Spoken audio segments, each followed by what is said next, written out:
ဆောက်တုံးမကြတဲ့နီးပြကွာဘယ်လိုကိုကအရင်ကိုကွာဥဆောင်ကိုရပြီးမှသွားပြီးမှ55မိနစ်တည်းကနေခံစစ်လာဆော့တယ်တဲ့ဆောက်တုံးမကြတဲ့နီးပြကွာငါလည်းဖတ်တယ်ဘယ်လိုဒီလိုအင်္ဂလန်အတင်းတာကွာ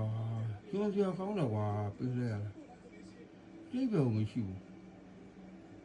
တကယ်ဘယ်လိုကောင်းနေလဲဘယ်လိုနီးပြကိုခေါ်ထားလဲမသိဘူးကွာ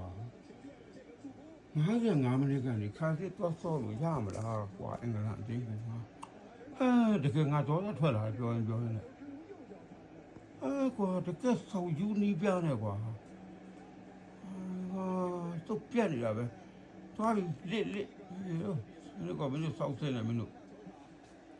ပုံမှန်ကစားနေဘယ်လုံးမှမရှင်းနိုင်ဘူးအဲ့တော့သွားပြီးမှဝမ်းစည်းမှသွားပြီးမှခံစစ်တော့ဆော့တယ်လေအခုကောင်းတယ်2-1နဲ့အခုကောင်းတယ်2-1ဖြစ်သွားပြီပြီးသွားပြီလစ်တော့အောင်ဖျားလိုက်တော့ဆောက်တုံးမကြတဲ့ကောင်လေ